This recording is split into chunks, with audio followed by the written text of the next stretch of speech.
beeksisa raaji barakana yaa jamaa bolla keessa teesse bolla qotti dhaala baashee ilmoo rirmaayi shiranii garaaf qalbii kiyya katanii akkan sirraa cituuf yaadanii maal godheen an sirraa citaa maal godheen an sirraa citaa si fudheen giccii koolixa si fudheen gulli soolixa si fudheen daadar koolixa si fudheen shaallaa koolixa si fudheen shukuuteelixa si fudheen sabbatalixa si fudheen awwadaalixa shiranii isaano doorsisanii akka sirraa cituuf yaadanii maal godheen an sirraa citu maal godheen an sirraa citu si fudhee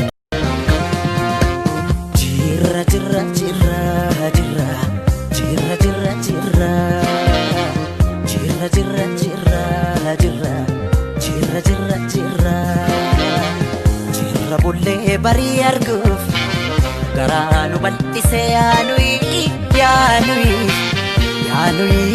yaawaa irraanfachuuf yaawaa irraanfachuuf yaawaa irraanfachuuf yaanui yaawaa irraanfachuuf yaanui yaawaa irraanfachuuf yaanui. And now more with Hacaaluu, Senior Lecturer at Keele University, an analyst on the Horn of Africa, and he's in Keele in the UK. Just a bit of context, if you wouldn't mind, first of all, Hacaaluu, about Hundessa himself. Well, actually, no, not about himself, because clearly he's a popular figure and is being mourned widely. But what was going on before his death that would lead this to trigger such feeling? So there were a series of events that have taken place as the country was, trying to go through a period of transition. As you know, this government came into power on the back of the sacrifice and the struggle of the Oromo people, in which Hacaaluu Hundessa was so instrumental. Without Hacaaluu Hundessa, we would not have had the kind of mobilization that we had between 2015 and 2018 in Oromia. Without the Oromo youth protest. ሰላም ወደ ኢትዮጵያውያን ያጫሉ ወርናቂና ወዳጆች እግዚአብሔር አምላክ ያጽናችሁ ነፍሱንም በገነት ያኖርልን። የእውነት ዛሬ በጣም አዝኛለሁ፣ ግን ፍቅሩን አንድ ነገር ልለው ፈልጋለሁ። ምን ነው ወንድሜ ስም መላክ ያወጣል ይላሉ። ያንተን ሳጥናይ ነው እንደ ያወጣል። ባታዝን እንኳን ዝም ማለት ትችል ነበር።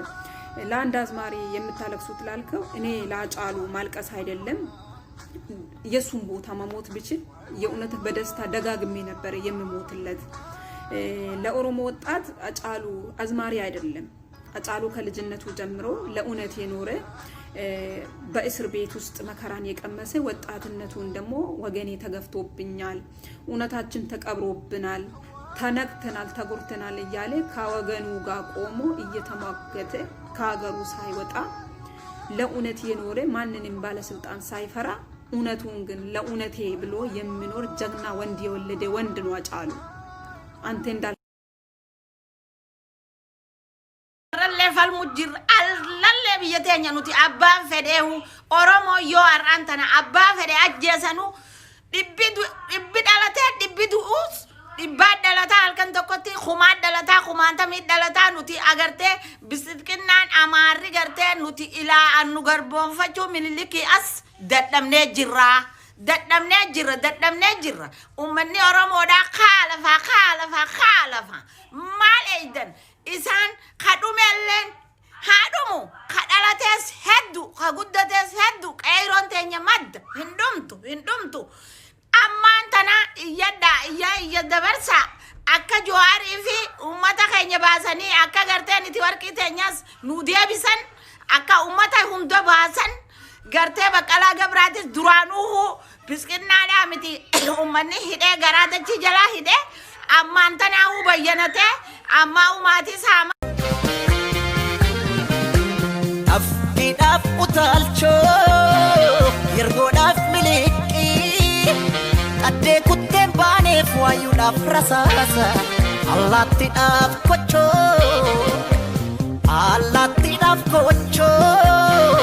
Kocha daf da kocho Inama maaltu dida jirra hunda bacha kenna maaltu dida jirra hunda bacha jirra jirra jirra jirra jirra jirra jirra jirra jirra jirra jirra kunwar alay jirra wa eda kessa bulte wa ata kessa dote odesi burra guje odundi kayon kato odesi wanna kato lo mada imalawe lo mada imalawe lo meje danu muka sunkitu anake akkam jirtan warri Awurooppaa kunini garee Oromiyaatiyaat gareen Oromiyaatiyaa qopheessaa Ameerikaa keessatti jiru xumuree jira marree amma gaafa ebila 19 yookaan April 19 biyya Denmark konsertii qaba mee warri Denmark akkamitti nu simattu gaafa April sabumati yaganana jole shekana gamte male male nagamte male male nagamte male male nagamte male male ya fagula fabadiya jole shekatam fi ganinda ورمضي على كذا وكنا وباهم بحيان تعالوا كذا بربرية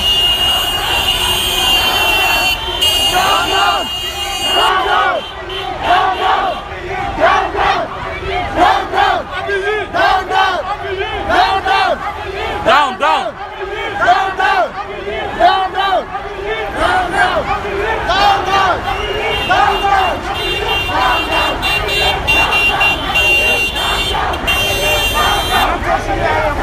حالك سلي وطرا ما انت ورمضان ايكو داون كواي وكو انت ما عدله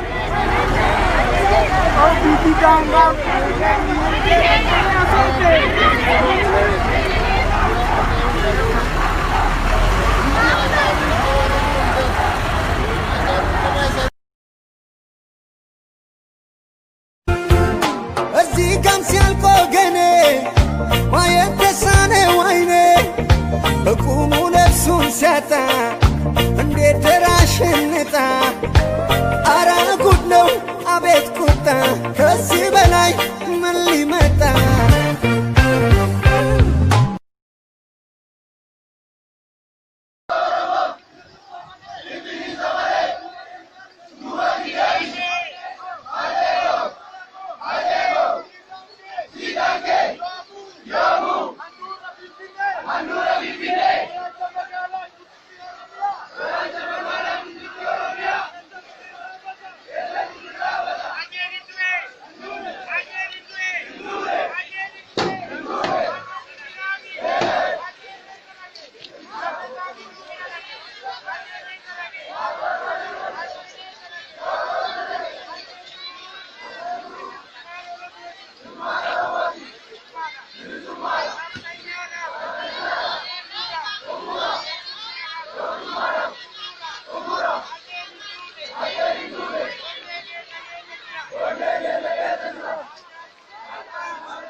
Real succinctly, what is going on here? Why the protest? Why now?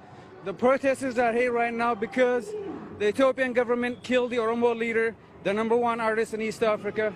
They killed him in the middle of the night in his house. So the people are out here saying to the US government, stop giving us fake leaders in Ethiopia. Oromo people, we want to be independent. As you can see, you don't see none of that Ethiopian flag here. All you see is Oromo flag. Please put the camera on it. Appreciate it for coming. Okay, independence for Oromo. Thank you.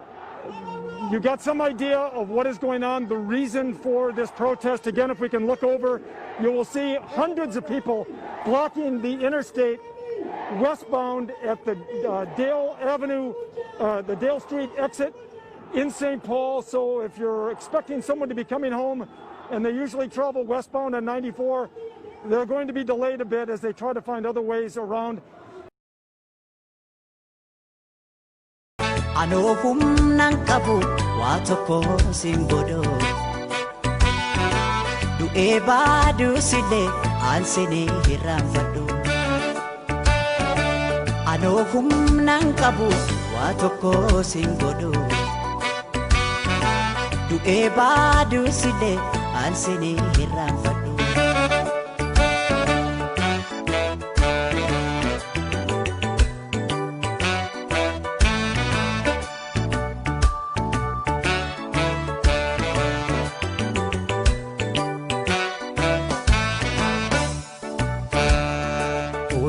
Dandeessu koo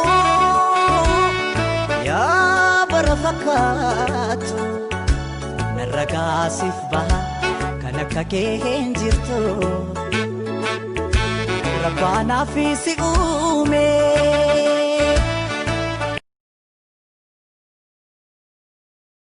Nuti qeessanii agaroo qabsaa'ota har'a garuu oromoodhaaf har'a garuu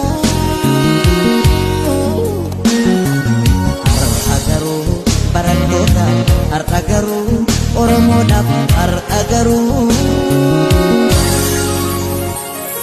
galanni isaaniif haa ta'u lafee isaaniitiin ijaaramne dhiiga isaaniin wal suphine Tooftaa diinaatti dammaqne yaaddoo taane yaaddeessine.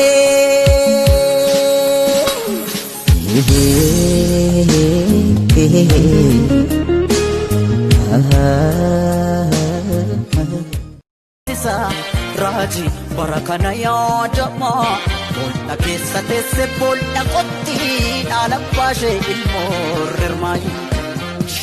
Shiranii garaaf qalbii kiyya katanii akkan sirraa cituuf yaadanii maal godheen an sirraa citaa maal godheen an sirraa citaa si fudheen giitii koolixa si fudheen gulli soolixa si fudheen daadar koolixa si fudheen shaallaa koolixa si fudheen shukuuteelixa si fudheen batalita sibukeen awwadaalixa shiranii isaanu doorsisanii akka sirraa cituuf yaadanii maal godheen an sirraa citu maal godheen an sirraa citu si fudheen.